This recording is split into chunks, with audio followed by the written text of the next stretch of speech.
ఈరోజు మనం ఒక మంచి వ్యాసం గురించి తెలుసుకోబోతున్నాము. ఈ వ్యాసం ఏంటంటే ఆర్టిఫిషియల్ ఇంటెలిజెన్స్ వల్ల అందులకు ఉన్న లాభాలు నష్టాలు వాటి గురించి అన్నమాట. స్టార్ట్ చేద్దామా మరి. ఆర్టిఫిషియల్ ఇంటెలిజెన్స్ వల్ల అందులకు ఉన్న లాభాలు నష్టాలు. కృత్రిమ మేధ వల్ల అందులకు లాభాలు నష్టాలు. వైకల్యాలన్నింటిలోకెల్లా అత్యంత సున్నితమైన వైకల్యం అనడం అతిశయోక్తి కాదు.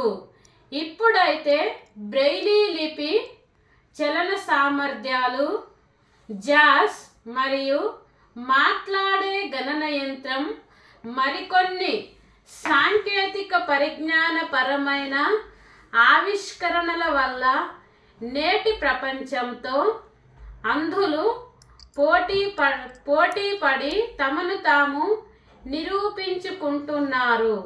కానీ గతంలో బ్రెయిలీ లిపి కనుగొనబడక మునుపు వీరి స్థితి కనుదుర్భరం, కుటుంబాలకు భారం అన్నట్లుగా ఉండేది.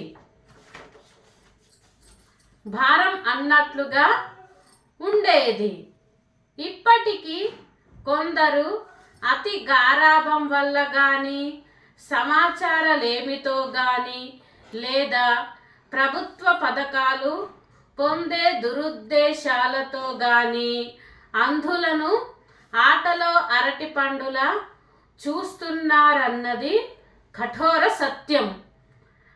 ప్రపంచీకరణ వైపు పరుగులు పెడుతున్న మన సమాజంలో కృత్రిమ మేధ అనే ఒక విప్లవాత్మక పోకడ బయలుదేరింది. ఇది ప్రపంచం మొత్తానికి విస్తరించే ప్రణాళికలోనే ఉంది. కానీ దీనివల్ల అంధ సమాజం ఎదుర్కోబోయే పరిణామాలను, సాధక బాధకాలను గురించి క్లుప్తంగా చర్చిద్దాము. ఇంతవరకు కృత్రిమ మేధ గురించి పరిచయం అయిందన్నమాట. ఇప్పుడు లాభాలు. కృత్రిమ మేధ వల్ల అంధులు మునుపెన్నడూ పొందలేని అనుభూతులను పొందగలరని నా నమ్మకం. ఇప్పటి వరకు అంధులకు ఉన్న అత్యంత జటిలమైన సమస్య రంగులను గుర్తించడం. కృత్రిమ మేధ ఈ పనిని అత్యంత సమర్థవంతంగా, తేలికగా చేయగలదు. అయితే బ్రెయిలీ లిపి ఉన్నప్పటికీ కొన్ని పెద్ద సైజు గల పుస్తకాలను వివిధ భాషలతో నిమిత్తం లేకుండా మిత్రుని మాదిరిగా కృత్రిమ మేధ చదివి వినిపించగలదు. ఎప్పుడు సాధారణ వ్యక్తులపై ఆధారపడే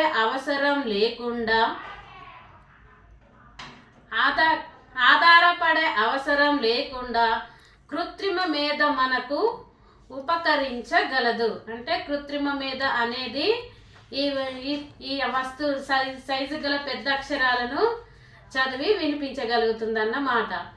ఉదాహరణకు ఇటీవలే ప్రాచుర్యంలోకి వచ్చి ఫలితాలను గడించిన మానవరహిత టెస్లా కార్లను చూడవచ్చును. అంధుల దినచర్యలో చేసే అన్ని రకాల కార్యక్రమాలలో, అన్ని రకాల కార్యకలాపాలలో కృత్రిమ మేధ దోహదపడగలదు. కృత్రిమ మేధ అనేది ఎంతగానో దోహదపడగలదన్నమాట. ఇప్పుడు కృత్రిమ మేధ వల్ల అందులకు ఉన్న నష్టాలు, ఇది సైడ్ హెడ్డింగ్. కృత్రిమ మేధ వల్ల అందులకు నష్టాలు.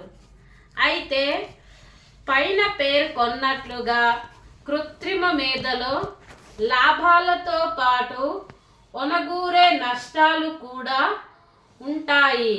కృత్రిమ మేధ అనేది ఇప్పుడిప్పుడే విస్తృతంగా ప్రాచుర్యంలోకి వస్తుంది. విశ్వ యవనికపై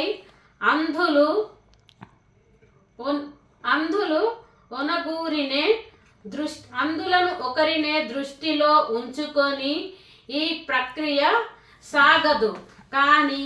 కావున దీని సామర్థ్యాలను ఖచ్చితంగా అంచనా వేయడం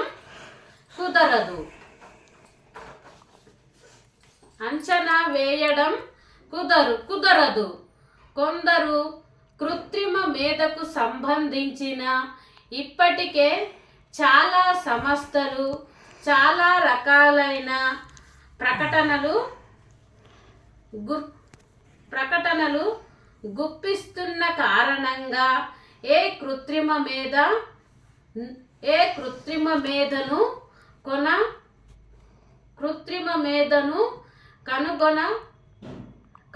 కొనుగోలు చేయాలన్న ఐమామ్స్ సహజంగానే ఉంటుంది. ఇది అందులో అధికం. మానవరహిత రోబో వంటి అత్యంత ఖర్చుతో కూడిన పరిణామాలను కొనుగోలు చేయడం అందులకు సాధ్యం కాకపోవచ్చు. అత్యంత ఖర్చుతో కూడిన పరికరాలను కొనుగోలు చేయడం అందులకు సాధ్యం కాకపోవచ్చు. డీఫేక్ వంటి హానికారక వాటితో సమాజంలో చెడు ప్రవృత్తి ఉన్నవారు ఎవరైనా అంధులను బెదిరించే అవకాశం ఉంది. ఏదైనా పరిజ్ఞానాన్ని సాంకేతికతను మనం స్వాగతింపవలసిందే. అందులోని మంచి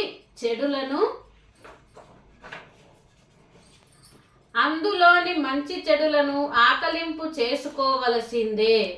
అయితే ప్రభుత్వాలు స్వచ్ఛంద సంస్థలు చొరవ తీసుకొని కృత్రిమ మేధపై విస్తృతమైన ప్రచారం మరియు శిక్షణ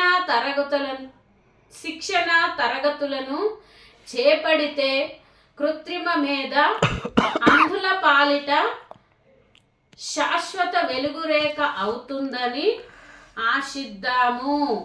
ఇంతవరకు ఈ కృత్రిమ మేధపై వ్యాసం అన్నమాట. కృత్రిమ మేధపై వ్యాసం రాయాలంటే ఇట్లా రాయాలన్నమాట. ఈ వ్యాసం రాయడం వల్ల అయితే నాకైతే మంచి ఫస్ట్ ప్రైజ్ అయితే రావడం జరిగింది. నా వీడియో కనుక మీకు నచ్చితే సబ్స్క్రైబ్ చేయండి, లైక్ చేయండి, షేర్ చేయండి. ధన్యవాదాలు.